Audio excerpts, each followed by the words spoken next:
하나님의 말씀은 고린도후서 4장 6절에서 11절입니다. 고린도후서 4장 6절에서 11절 말씀을 함께 봉독하겠습니다. 어두운 데에 빛이 비치라 말씀하셨던 그 하나님께서 예수 그리스도의 얼굴에 있는 하나님의 영광을 아는 빛을 우리 마음에 비추셨느니라. 우리가 이 보배를 질그릇에 가졌으니 이는 심히 큰 능력은 하나님께 있고 우리에게 있지 아니함을 알게 하려 함이라. 우리가 사방으로 우겨쌈을 당하여도 쌓이지 아니하며 답답한 일을 당하여도 낙심하지 아니하며 박해를 받아도 버림받지 아니하며 거꾸로뜨림을 당하여도 망하지 아니하고 우리가 항상 예수의 죽음을 몸에 짊어짐은 예수의 생명이 또한 우리 몸에 나타나게 하려 함이라. 우리 살아있는 자가 항상 예수를 위하여 죽음에 넘겨짐은 예수의 생명이 또한 우리 죽을 육체에 나타나게 하려 함이라. 아멘. 우리 교회가 지금 기도해 주신 대로 11월 첫째 주일 3일에는 추수감사절을 지냈어요. 그것만 해도 큰 절기고 행사였는데 또 둘째 주 11월 10일에는 임직식이 있었습니다. 7분의 일꾼들을 세우고 2분의 명예 권사님을 초대를 했습니다. 그리고 어제 그제 이틀 동안 가을 심령 부흥회 기도의 강물이 흐르게 하소서 주제로 뜨거운 밤들을 지내고 기도했습니다. 그리고 오늘 이렇게 이제 또 11월 셋째 주 예배를 드리게 됐는데 지금이 은혜 받을 만한 때입니다. 때가 있습니다. 고린도후서 6장 2절에도 보라 지금은 은혜 받을 만한 때요 보라 지금은 구원의 날이로다. 여러분 세상도 물 들어올 때 노저라는 말이 있듯이 은혜가 임할 때에 은혜를 받아 누리시기를 바랍니다. 그래서 이따 광고하겠지만은 이제 오늘 지나고 내일부터 금요일까지 요 한 주간을 기도 주간으로 정했습니다. 그래서 우리가 전에 하셨던 기억나나요? 성전 릴레이 기도. 현관에 입구에 지금 붙여놨는데 성전에서 1시간씩 혹은 2시간씩 뭐 한 분만 아니라 2-3분씩도 릴레이로 기도를 계속 이어가는 것입니다. 그래서 새벽 기도회부터 그리고 저녁에는 8시에는 모여서 기도회를 하려고 합니다. 제가 직접 내일부터 인도하겠고 월화 수요일은 목장 모임이 있으니까 못하고 목 금까지 금요일은 어차피 하니까 4일 동안은 저녁 기도회를 하고 새벽은 5일 다 새벽 기도회하고 중간의 시간들은 오셔서 다 우리 권사님들도 임직을 받았으니 권사로서 기도해 주시고 또 집사님들은 집사이니 기도해 주시고 장로님들 또 저도 열심히 기도하도록 하겠습니다. 이렇게 한 주간 기도하는 주간으로 갖도록 하겠습니다. 물 들어올 때 노져라. 뭐가 좀 맞아야죠. 저 자신도 생각해 보면 기도하고 말씀 보는 시간이 제일 즐겁습니다. 저희가 지역이 재개발되고 교회 건축을 해야 돼서 그 일을 제가 조금 맡고 있고 맡아야 되는데 솔직히 말하면 재미는 없습니다. 천상 목사라서 그런지 내 속에서 신나는 일, 즐거운 일은요 말씀 보고 기도할 때가 제일 좋아요. 부흥회 하고 금요기도회 하고 이렇게 예배드리고 말씀 볼 때 나눌 때가 사실은 제 영혼이 살더라고요. 찬송가 364장 내 기도하는 그 시간 그때가 가장 즐겁다. 이 세상 근심 걱정에 얽매인 나를 부르사. 불러서 주 앞에 기도하고 슬프든 즐겁든 기도하고 찬송하라고 불러주셨습니다. 여러분 기도하실 수 있기를 축복합니다. 자, 이제 오늘 말씀으로 들어가는데요. 말씀 제목이 뭐죠? 믿음으로 산다는 의미는. 믿음으로 산다는 의미가 뭐겠습니까? 여러분 믿음으로 살고 있습니까? 아멘이신가요? 그렇다면 무엇으로 그것을 증명할 수 있습니까? 또 믿음으로 산다 아니면 믿음으로 살지 못한다를 분별하는 기준이 무엇이겠습니까? 믿음으로 산다고 아멘은 하지만 실제로는 의심하고 염려하고 살고 두려움과 걱정과 불안으로 시간들을 보내면서 살고 있지는 않습니까? 오늘 말씀을 통해서 그 믿음으로 산다는 것이 뭔지, 그리고 그것을 증거할 수 있는 증거, 또 분별할 수 있는 기준이 뭔지를 좀 확인하시고 실제로 믿음으로 살아가실 수 있기를 축복합니다.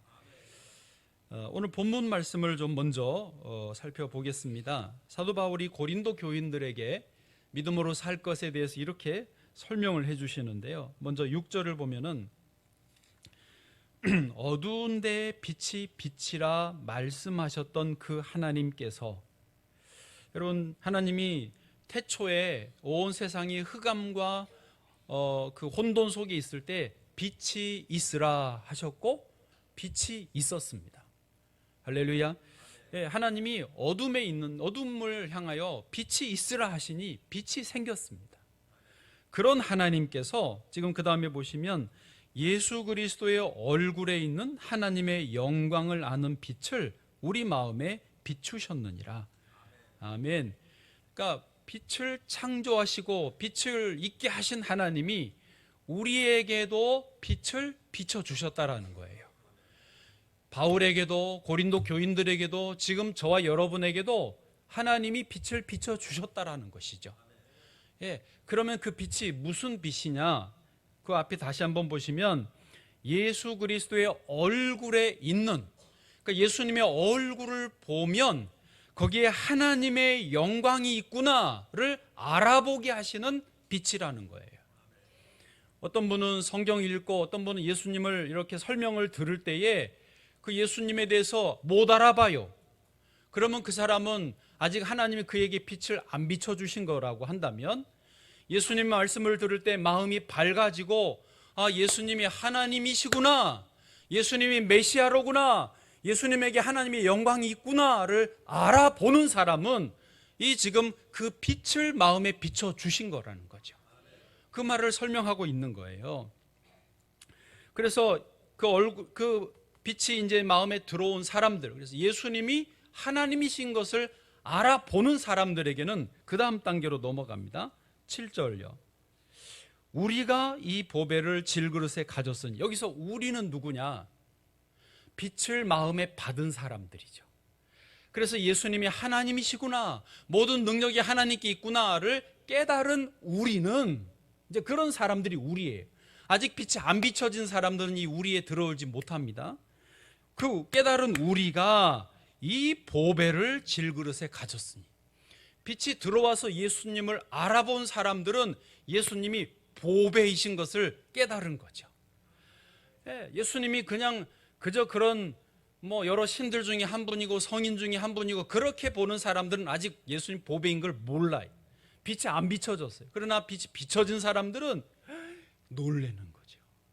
예수님에게 하나님의 영광이 있구나, 모든 능력이 예수님께 있구나 깨닫고 이 질그릇의 보배를 모시는 거예요.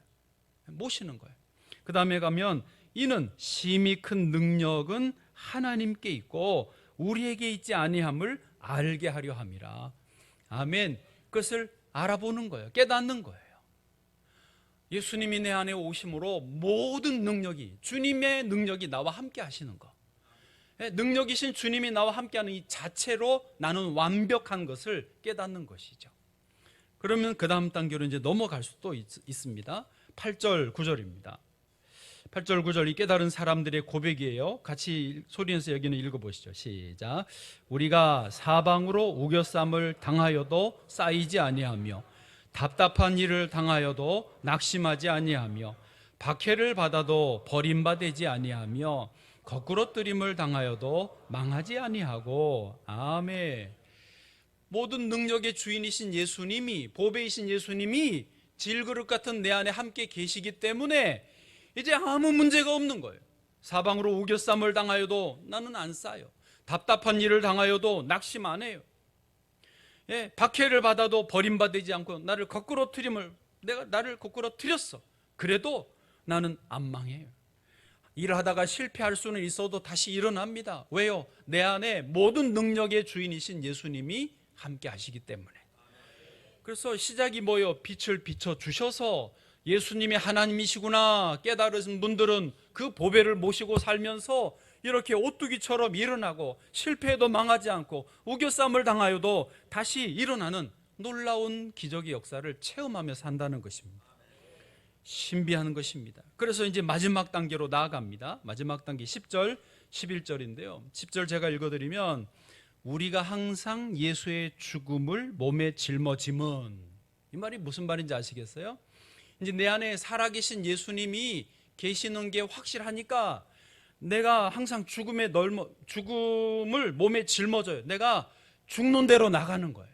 내가 손해보는 대로 나가고, 내가 희생하는 데 나가고, 내가 양보하는 길로 가요. 내가 죽어도 괜찮아. 왜? 내 안에 계신 살아계신 예수님의 생명이 나에게서 역사하실 것이니까. 내가 죽어야 사니까. 한 알의 밀알이 땅에 떨어져 썩어야만이 다시 수많은 열매로 맺어지는 거잖아요. 이거를 이제 아는 거예요. 그러니 죽고 싶은 거야. 죽어야 사는 거니까. 양보하고 싶은 거야. 그래야 내게 더 좋은 게 오니까. 내가 희생해야 되는 거야. 그래야 살아나니까. 이거를 아는 사람이 되어지는 거죠. 놀라운 단계입니다. 예수의 생명이 또한 우리 몸에 나타나게 하려 합니다. 11절도 같은 원리를 설명합니다. 같이요, 시작.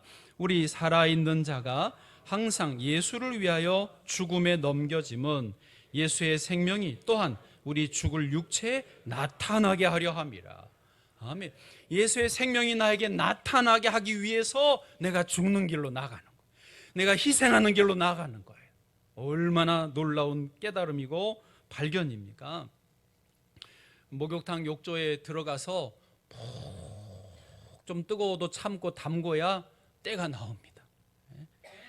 이 연어 새끼들이요, 그 알을 그 상류에서 부화하면 다 하류로 흘려 바다로 보내야 다시 그 큰 연어가 돼서 수십만 마리, 수백만 마리가 다시 강으로 거슬러 올라오듯이 죽어야 사는 이 놀랍고 신비한 원리를 깨닫고 그렇게 죽음의 자리로 기꺼이 나아가게 된다라고 하는 것입니다.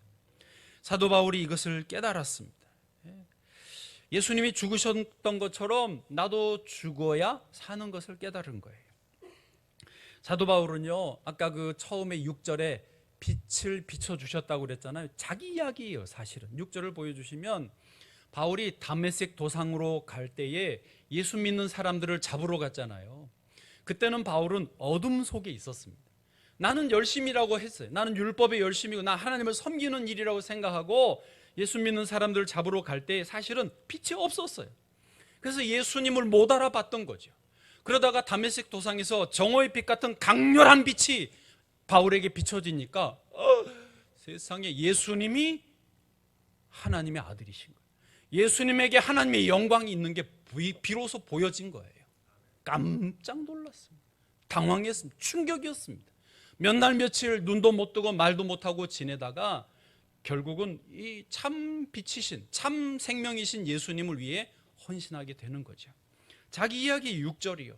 그래서 바울이 이제 이 보배를 질그릇에 모시고 그 바울이 내가 박해를 받아도 쓰러지지 않고 우겨쌈을 당하여도 망하지 않는, 거꾸로 트림을 당하도 다시 일어서는 그 삶을 자기가 하게 되고, 마지막에 10절 11절에 그래서 예수 죽음의 자리에, 내가 죽음의 자리에 계속 나아가는 거예요. 바울은 돌에도 많이 맞고요, 풍랑을 맞고요, 독사에도 물리고요, 40에 하나 감한 매를 3번이나 맞고요, 감옥에도 가고요, 착고에 채워지기도 하고요, 죽음의 자리에 항상 나아갔어요. 근데 신기한 거는 그럴수록 사람들이 살아나는 거예요. 교회가 부흥하는 거예요. 생명으로 나오는 거예요. 자기가 경험한 거를 지금 여기에 써놓은 거예요. 그리고 말하는 거예요. 예수 믿는 것은 이런 거예요. 당신들도 이렇게 살기를 내가 원해요 라고 써주고 있는 거예요. 다른 곳에서 또 정리를 해놨습니다. 갈라디아서 2장 20절입니다. 같이 읽어보시죠. 시작. 내가 그리스도와 함께 십자가에 못 박혔나니 그런즉 이제는 내가 사는 것이 아니요 오직 내 안에 그리스도께서 사시는 것이라. 이제 내가 육체 가운데 사는 것은 나를 사랑하사 나를 위하여 자기 자신을 버리신 하나님의 아들을 믿는 믿음 안에서 사는 것이라. 아멘. 절이 길어서 정리가 안 되실지 모르지만 한마디로 말해서 믿음이란 뭐냐면 내가 주인 되었던 삶을 그만두고 예수님을 나의 주인으로 모시고 산다. 그게 이 믿음의 고백입니다. 예수님께 모든 고난과 결정권을 다 넘겨드린다라는 것입니다. 예수님이 내 인생의 주인이심을 철저하게 인정하고 고백하는 것, 그게 믿음으로 산다는 것의 의미입니다. 자, 이제 이렇게 오늘 본문 말씀을 좀 설명을 드렸고요. 이 말씀에 의지해서 믿음으로 산다는 게 뭐냐, 조금 더 알아듣기 쉽게 세 가지로 정리를 해보겠습니다. 첫 번째로 혁명이라는 거예요. 혁명. 영어로 revolution, 혁명이라는 겁니다. 여러분, 예수님을 믿는다라고 하는 것이 나 이제 교회 다녀 이렇게 쉽게 표현하잖아요. 여러분 지금 교회 오셨죠? 네, 잘 오셨습니다. 박수. 네, 얼마나 잘 오셨는지 몰라요. 예수님을 믿는다는 게 교회 다니는 것부터 시작이긴 합니다. 그거로 몸으로 표현되기는 합니다. 그렇지만 그냥 교회 다닌다가 예수 믿는다의 전부는 아닙니다. 나 이제 성경을 읽어. 나 이 기도 좀 한다? 잘하시는 거예요. 그것도 박수 받으실 일이에요. 그러나 예수 믿는다, 이 특별히 혁명이다의 핵심은 아직 아닙니다. 여러분, 혁명이 뭘까요? 혁명이 뭐죠? 뒤집어 엎는 겁니다. 네. 또요. 더 핵심을 좀 짚어보실까요? 일부 때 장교 출신이 있어가지고 물었더니 혁명의 본질이 뭐예요? 그랬더니 맞추고 싶습니다. 그런데 모른다는 뜻이죠. 혁명의 핵심은 뭐냐면 이 정권을 바꾸는 겁니다. 그렇죠? 5.16 군사 쿠데타, 이 주권자를 바꾸는 거예요. 주권자를 바꿔야 모든 정치 체계가, 모든 이 어떤 경제의 원리가 다 바뀌니까 이 왕을, 주인을 바꾸는 거예요. 왕을 끌어내고 새 주인을 세우는 게 혁명입니다. 혁명의 핵심이 그겁니다. 그러니까 영적으로 혁명이다라는 말은 내가 주인된 내 삶의 방식에서 나를 끌어내리고, 혹은 사단이 주인된 내 삶의 방식에서 사단을 끌어내리고 예수님이 내 인생의 주인 되도록 세워드리는 것이 영적인 혁명입니다. 그게요, 예수 믿는 것의 핵심의 어떤 근본적인 변화입니다. 1945년 8월 15일에 우리나라가 해방을 갑작스럽게 맞이했습니다. 그 직전까지 우리나라의 주권을 누가 갖고 있었습니까? 일본, 특별히 조선 총독부에 와 있는 총독이 갖고 있었습니다. 해방이 되니까 총독이 물러가고 잠시 미국이 맡아줬지만 우리나라에게 주권이 다시 넘어온 것, 이게 8.15 해방입니다.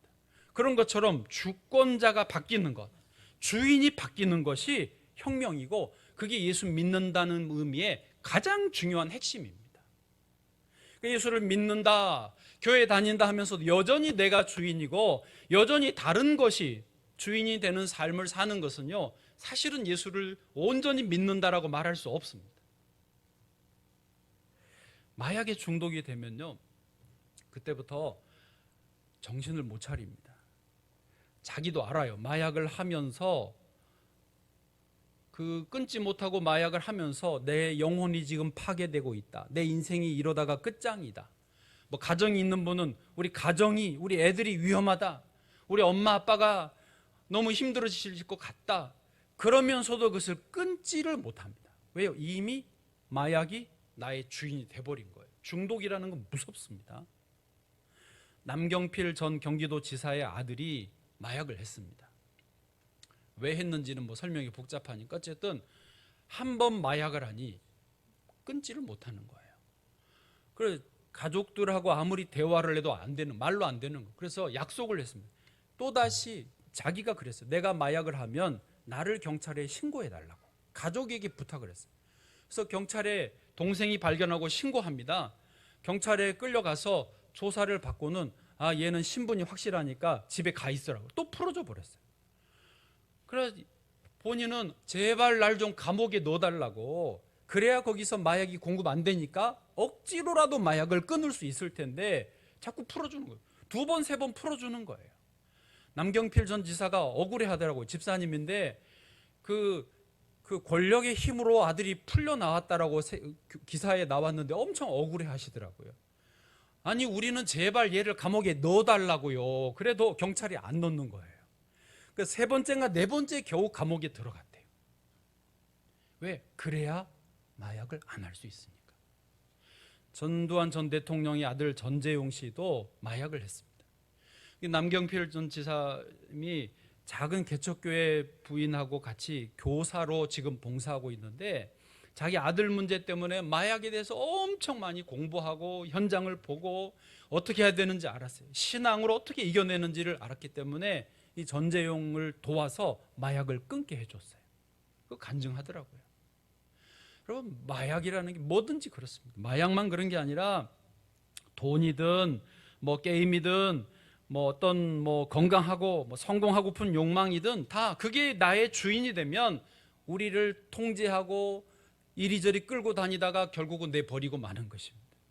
우리 삶에 온전히 나를 생명을 주시고 풍성케 해주시는 분은 예수님밖에 없습니다. 요한복음 10장 10절 말씀입니다. 같이요, 시작. 도둑이 오는 것은 도둑질하고 죽이고 멸망시키려는 것뿐이요 내가 온 것은 양으로 생명을 얻게 하고 더 풍성히 얻게 하려는 것이라. 아멘. 예수님이 오셔야, 나의 주인이 되셔야 생명을 얻습니다. 더 풍성히 얻게 되는 것입니다. 여러분, 예수님이 이제 내 안에 계십니까? 예수님 나의 주인이십니까? 예, 주님이 모든 것을 해결하십니다. 목사를 주의 종이라고 말합니다. 제가 묵상하는데 그런 마음이 들더라고요. 예수님이 나의 주인이시고 나는 주의 종이니까 나는 이제 걱정이 없는 거예요. 먹을 것, 입을 것, 쓸 것, 어떤 미래, 자녀들, 주인이 책임지는 거지 종이 뭐 걱정할 게 있어요. 혹시 사업이 망해도 주인 사업이 망하지 뭐 내 사업이 망하나? 혹시 예, 잘 되면 주인이 잘 되시고 주인은 내 모든 필요를 채워주시는 거예요. 여러분, 인생에 대해서 걱정이 있으신가요? 아직 주인이야. 아직 내가 주인이야. 예수님이 온전히 나의 주인이시면 걱정할 필요가 없어요. 그 말이 맞잖아요. 제가 요즘에 그걸 깨달았습니다. 완전히 맡기니까 너무 재밌어. 편안해, 자유로워. 아, 이게 주님을 주인으로 모시는 혁명을 성공한 그 삶이로구나 깨닫고 있습니다. 거꾸로 아직 내가 여전히 불안하고 내가 걱정하면은요, 일종의 이 주님이 완전히 정권을 다 못 잡으신 거예요. 내 안에 내가 자꾸 내 정권을 또 다시 찬탈하려고 회복하려고 자꾸 싸우는 거예요.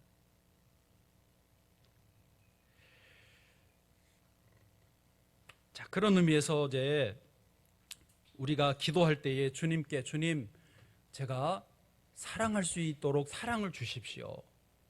제가 저 인간 정말 용서가 안 되는데 용서할 수 있는 용서의 마음을 주십시오. 제가 오래 참을 수 있도록 인내심을 주십시오라고 기도하는 것 뭐 좋지만 그게 온전한 기도는 아니라는 거예요.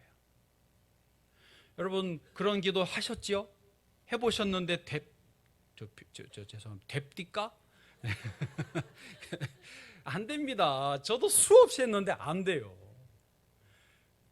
그 왜 안 되느냐? 내가 사랑을 못하는 거예요. 내가 용서를 못하는 거예요. 내가 기다리지 못하는 거예요. 그럼 어떻게 해야 되느냐? 내 안에 주인이신 주님께 맡겨야 되는 거예요.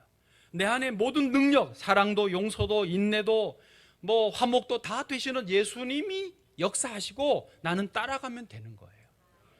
네. 그게 질그릇이 보배를 모시고 사는 삶의 방식이라는 거죠. 그러니까 혁명이 완전히 이루어져야 된다는 거죠. 그래서 우리에게 그 다음에 필요한 요소가 뭐냐면 항복입니다. 항복. 순종하는 거예요. surrender. 그러니까 혁명이 일어났으면 그 혁명의 주인 되신 예수님께 내가 항복해야 된다는 거죠. 많은 사람들이 예수님을 주인으로 모셨다라고 하면서도 여전히 갈등을 합니다. 여러분, 예수 믿으면서 갈등이 있으신가요? 없는 척 하지만 많이 있으실 거예요. 근데 갈등이 없는 분들이 진짜 있습니다. 예수를 믿는데 갈등이 없어요. 둘 중 하나입니다. 하나는 그러니까 이 정권을 완전히 예수님이 잡으신 거죠. 내 안의 정권을. 그러니까 내가 완전히 복종을 하니까 갈등이 없어요. 주님이 사랑해라, 예 사랑. 용서해라, 예 용서하고. 밥 사줘라, 예 밥 사주고. 봉사 해라 그러면 예 봉사하고. 교회에서 여기저기 오라 그러면 감사히 참여하고. 이미 다 복종해 버리니까 마음에 갈등이 없어요. 다른 하나는 뭐냐? 아예 주님이 자리를 못 잡으신 거야. 완전히 내가 여전히 잡고 있는 거예요. 그러면 갈등이 없겠죠. 여러분은 어디신? 갈등이 없다면 어디이신가요? 첫 번째이시기를 바랍니다. 그런데 대부분은요, 갈등이 있어요. 그러니까 내 안에 내가 주인된 삶이었다가 예수님이 주인으로 들어오셨는데 자꾸 이제 두 마음이 싸우는 거예요. 여러분, 이 갈등이 있으신가요? 있어야 되는데. 예, 아멘. 없는 척하지만 다 있습니다. 있는 게 정상이다. 예, 정상이다.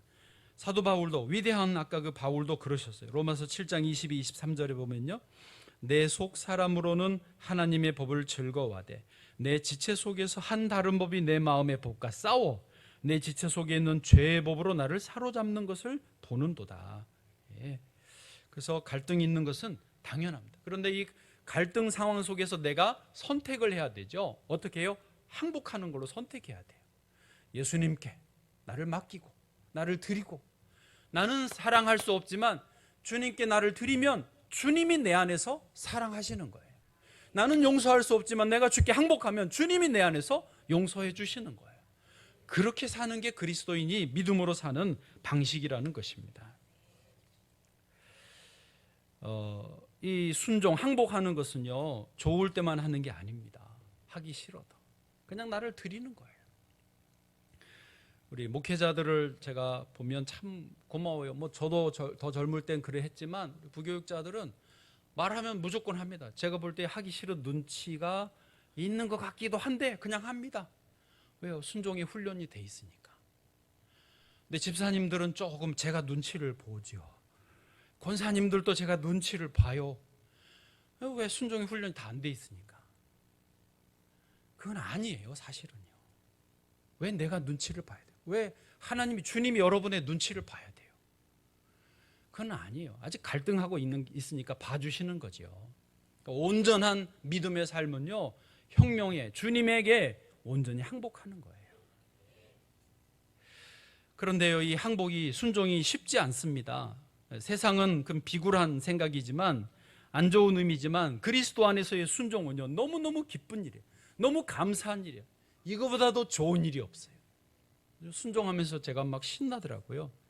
그래서 잘 순종할 수 있는 그 다음 이제 방법이 나옵니다. 마지막 세 번째, 묵상이다예요. 메디테이션. 그러니까 예수 그리스도를 깊이 생각하는 거예요. 예수님을 묵상하고 깊이 생각하고 주님과 함께 교제의 시간을 가지면 가질수록 항복이, 순종이 쉬워집니다. 자발적으로, 기쁨으로 되어지는 것입니다. 히브리서 3장 1절에 이렇게 되어 있습니다. 같이요, 시작. 그러므로 함께 하늘의 부르심을 받은 거룩한 형제들아, 우리가 믿는 도리의 사도이시며 대제사장이신 예수를 깊이 생각하라. 아멘. 거기 깊이 생각한다, 그게 영어로 메디테이션이고요, 묵상이다라고도 할 수 있습니다.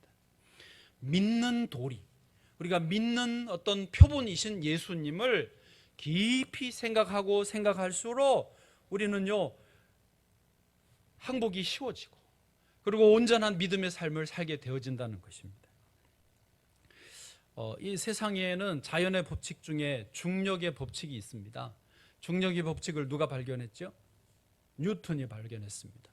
캠브리지 물리학과 출신이에요. 우리 박경남 권사님 손자가 거기 나왔어요. 언제 한국에 와가지고 자기 선배가 뉴턴이라고 그래가지고 처음에 뭔 소린가 했어요. 뉴턴이 어느 날 사과나무 아래에 앉아 있는데 사과가 뚝뚝 떨어지는 것을 보고, 그리고 이 중력의 법칙을 발견했어요. 세상의 모든 물체는, 무게가 있는 물체는요, 땅으로 떨어지면, 즉 땅이 이거를 잡아 당기는 거예요. 잡아 당기는 힘이 있어서 다 떨어집니다. 저 여러분도 사람이기 때문에 이렇게 땅에 지금 붙어 있지 않습니까? 떨어져 있는 거죠. 자, 영적으로 보면은요, 이 중력의 법칙으로 땅에 발붙이고 사는 것을 이전에 내가 주인된 삶의 모습이라고 볼 수 있습니다. 예.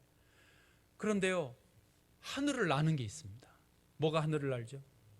비행기, 또요 새, 또요 모르겠어요. 예, 뭐 열기구 같은 거, 하여튼 그것도 비행기죠. 그 새와 비행기가 하늘을 나는 원리가 똑같습니다. 공기 역학의 원리를 이용하는 건데요. 또 Law of Aerodynamics, 공기가 이렇게 역학적으로 움직이는 원리를 이용해서 비행기가 나는 거예요. 이제 비행기가 새도 그렇고 날개가 있지 않습니까? 이렇게 날개를 펴고 날개 모양이 이제 맞는데 쭉 앞으로 가면 이거를 약간 이제 뒤쪽이 아래로 숙여지는 그런 방식인데, 그러면 위에서 아래로 누르는 압력과 밑에서 위로 또 올리는 압력이 차이가 발생합니다. 이 날개 방향에 따라서 위아래 요 뒤가. 그래서 밑에서 이거를 또 올리는 힘이, 압력이 더 센 거예요. 그래서 이렇게 쭉 가면 공기가 흐르면서 밑에서 떠올리는 힘이 더 세니까 비행기가 떠오르는 거죠. 그래서 이게 밑에서 떠올리는 힘을 양력이라고 하죠. 이 날개 방향 때문에 새도 비행기도 그래서 쭉 앞으로 가면은 뜨는 거예요. 이걸 양력이라고 그런다니까. 공기 역학을 이용해서 뜨는 거예요. 이게 뭐냐면, 영적으로 비유하면 중력은 옛날 내가 주인된 삶의 방식으로 사는 것이고, 이 공기 역학의 원리를 이용해서 하늘을 나는 삶은 이제 예수님이 주인된 삶을 말하는 겁니다. 이해되십니까?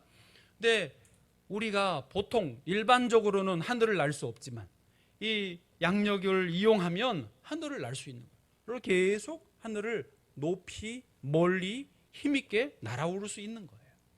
하나님도 우리에게 너희가 그런 삶을 살아라 라고 하셨어요. 이사야서 보실까요? 40장 31절 시작. 오직 여호와를 앙망하는 자는 새 힘을 얻으리니 독수리가 날개치며 올라감 같을 것이요 다른 박질하여도 곤비하지 아니하겠고 걸어가도 피곤치 아니하리로다. 아멘. 거기 오직 여호와를 앙망한다, 이게요 예수님을 깊이 묵상한다는 말과 같은 의미입니다. 예수님을 깊이 묵상하면, 오직 여호와만 앙망하면 우리가 양력이 생기는 거예요. 그래서 하늘을 나는 거예요. 독수리가 하늘을 나는 것처럼 새 힘을 얻는다. 뒤에 다른 박질하여도 곤비치 않고 걸어가도 피곤치 않는다. 그게 아까 고린도후서에 있었던 거꾸로 트림을 당하여도 망하지 않는다, 그 말과 같은 내용인 거죠. 성경은 앞뒤가 딱딱 맞습니다. 하나님은요 우리가 이런 삶을 살기를 원하세요. 중력의 법칙에 지배만 받고 땅에서만 사는 것이 아니라 날마다 그리스도를 묵상하면서 하늘을 날기를 원하시는 거예요. 거꾸로 트림을 당하여도 망하지 않는, 혹시 실패해서 넘어졌을지라도 다시 손 털고 일어나는 그런 삶을 살기를 원하시는 거죠. 이게 예수 믿는 삶의 모습이라는 것입니다. 제가 허락 안 받고 또 말합니다. 저희 교회 차민 집사님이라고 있어요. 이분이 억울한 일을 당했어요. 너무너무 억울해가지고 저녁마다 교회 와서 기도를 했습니다. 저한테도 와서 상담을 하시더라고요. 제가 봐도 너무 안타까웠어요. 같이 기도했는데 선생님이 와서 기도하다가 예수님을 묵상하게 된 거예요. 예수님은 생각해 보니까 아무런 죄도 없으셨어요. 아무런 누구를 해치지도 않으셨어요. 그런데 십자가의 고난을 당하신 거예요. 온갖 모욕과 멸시와 수치와 사람들이 태하고 침뱉고 조롱하는 말, 예수래 구원해봐라 놀리는 말, 벌거벗김과 그리고 십자가를 지고 골고다에 얹어서 결국은 돌아가시기까지, 죽기까지 하셨어요. 근데 예수님은 억울함으로 따지면 예수님이 제일 억울하시겠더라고. 집사님이 그걸 묵상을 한 거예요. 그러고 나니까 자기의 억울함은 아무것도 아니더래요. 예수님은 진짜 아무 죄도 없으셨는데 자기는 그래도 조금 뭔가 억울한 일을 당하는데 자기도 어떤 상호작용 속에서 기여한 부분이 있었다는, 원인 제공을 조금이라도 했을 거라는 거죠. 그러니까 억울함이 다 풀려버렸대요. 그러고 있는데 어느 날 아들 우헌이가 이제 국적이 중국이다 보니까 저 평택에 있는 IM 국제학교에 다니고 있거든요. 엄마한테 와가지고 엄마 나 억울해서 못 살겠다고. 학교에서 이제 조금 뭐 어떤 일인지 모르지만 좀 그런 일이 있었나 봐요. 너무 억울하다, 화난다고, 학교 다니기 싫다고 뭐 그런 식으로 말을 했나 봐요. 그 엄마가 이미 예수님을 깊이 묵상했잖아요. 예수님도 아무 죄 없이 억울한 일을 당하셨는데 너가 뭐라고? 뭐 그게 억울하다고 그러냐? 탁 엄마가 믿음으로 탁 말해버리니까 얘가 뻥 찐 거죠. 예. 아이고 그러냐, 아이고 너 어떤 시기야, 막 이러면서 그래 보통 일반적인 엄마들의 반응인데 예수님도 그러셨는데 너가 뭐 예수님도 아닌 것이 억울한 일을 당한 게 당연하지. 엄마가 믿음으로 탁 말하니까 애가 정신이 팍 나는 거예요. 우원이도 믿음이 좀 있거든요. 그걸 받아들인 거예요. 그래 알았어요. 그러지 학교 잘 다닙니다. 여러분 예수님을 깊이 묵상한다는 건 그런 거예요. 끊임없이 중력이 사단이 우리를 땅으로 끌어내리려고 합니다. 그러나 예수님 묵상하면 주님께 순종하게 되고 항복하게 되고 우리는 계속 하늘을 나는 삶을 살게 된다는 것이죠. 주님이 우리에게 주시는 삶을 오늘도 내일도 누리시기를 축복합니다. 여러분 믿음으로 산다는 게 첫 번째가 뭐였습니까? 혁명이에요. 주인이 바뀌는 거예요. 두 번째가요, 그 바뀌신 주인 예수님에게 온전히 항복하는 거죠. 그리고 마지막으로 세 번째, 계속 날아오르려면 날마다 충분히 예수 그리스도를 묵상해야 된다는 것이죠. 하늘을 나실 수 있기를 축복합니다.